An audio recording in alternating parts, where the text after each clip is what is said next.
ప్రకాశం జిల్లా కనిగిరి నియోజకవర్గం పామూరు పట్టణంకు చెందిన 7 యువకులు, సిఎస్పురం మండలం కోయిలంపాడుకు చెందిన ఒక యువకుడు మొత్తం 8 మందిని నేపాల్ ప్రీమియర్ లీగ్ క్రికెట్ టోర్నమెంట్లో ఆన్లైన్ బెట్టింగ్ ఆడుతూ నేపాల్ పోలీసులకు పట్టుబడ్డారు. బెంగళూరు, గుజరాత్ కేంద్రంగా నేపాల్కు చేరుకున్నారు.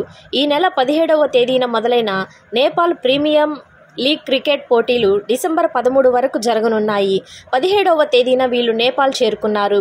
ఈ పోటీలపై బెట్టింగ్లకు పాల్పడుతున్నారని సమాచారంపై నిఘా వేసి వారిని నేపాల్ స్పెషల్ పోలీసులు స్టేడియం సమీపంలో అరెస్ట్ చేశారు.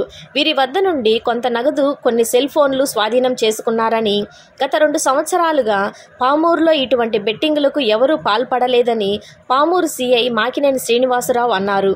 బెట్టింగ్లు, ఆన్లైన్ యాప్లతోటి యువత భవిష్యత్తులో నాశనం చేసుకుంటున్నారని, అలా కాకుండా వీటికి దూరంగా ఉండాలని ఆయన అన్నారు. పట్టణంలో ఇటువంటి చర్యలకు ఎవరైనా పాల్పడితే కఠినమైన చర్యలు తీసుకుంటామని హెచ్చరించారు.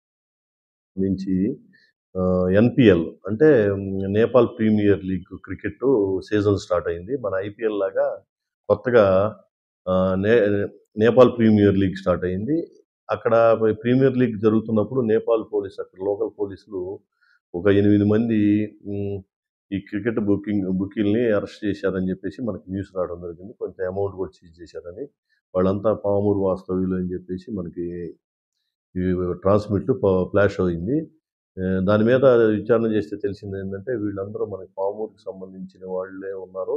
కాకపోతే వీరు చెన్నై కొంతమంది, బెంగళూరు కొంతమంది పీజీలు పెట్టుకొని, కొంతమంది కన్స్ట్రక్షన్ వర్కర్ కింద గుజరాత్ కూడా వెళ్ళారు. వీళ్ళంతా ఇక్కడ గతంలో ఫ్రెండ్స్ కాబట్టి వీళ్ళందరూ కలిసి క్రికెట్ ఎన్పిఎల్ సీజన్కి అక్కడ వెళ్ళి అక్కడ ఇది క్రికెట్ బెట్టింగ్ చేస్తా దొరికిపోయారు. ఏదేమైనప్పటికీ కానీ ఈ క్రికెట్ బెట్టింగ్ అనేది కానీ, జోదము, గ్యాంబ్లింగు, ఇవన్నీ కూడా సోషల్ ఈవిల్స్. ఎవరైతే దీనికి అలవాటు పడ్డారో, దీనిలో ఇరుక్కుపోయారో, మొత్తం వాళ్ళ ఫ్యామిలీ కానీ అంతా మొత్తం నాశనం అయిపోయి ఫ్యూచర్ లేకుండా ఉంటుంది. సొసైటీ కూడా వీళ్ళందరూ బుకీలు ఏదైతే ఉంటే వీళ్ళు కాకుండా వేరే వాళ్ళకి కూడా అలవాటు చేస్తూ ఉన్నారు. మనకి గత 2-3 సంవత్సరాల నుంచి మనకి పామూరుకి సంబంధించి ఇలాంటి ఏమీ రిపోర్ట్ కాలేదు. ఇక్కడ జరుగుతున్నట్టుగానే మాకు ఇంటెలిజెన్స్ సమాచారం కూడా ఏమీ లేదు.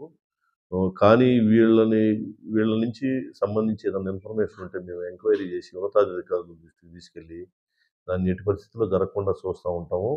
మీ అందరికీ దయచేసి కోరేది ఏంటంటే దీనికి సంబంధించిన ఏ విషయం మీకు సమాచారం అందినా కానీ డైల్ 100 కానీ, డైల్ 112 కానీ వీటికి ఇమీడియట్లీ చేసి మీకు ఇమీడియట్లీ స్పీడ్గా కమ్యూనికేషన్ చేసినా కానీ మేము స్పందిస్తాము. ఎవరినైనా కానీ మేము కోరేది ఏంటంటే ఈ క్రికెట్ బెట్టింగ్ అనేది మనకి బాగా జాడ్యంలాగా తగులుతుంది.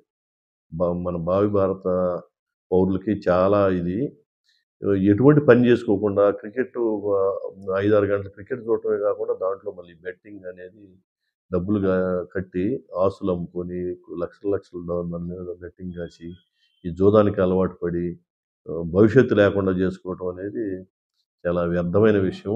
ఇది మాకు తెలిస్తే కొత్త చట్టం ప్రకారం ఆర్గనైజ్డ్ క్రైమ్స్ ఇవన్నీ ఉన్నాయి. మా సుపీరియర్ ఆఫీసర్స్ కూడా వీటి మీద గట్టిగా చెప్పడం జరిగింది.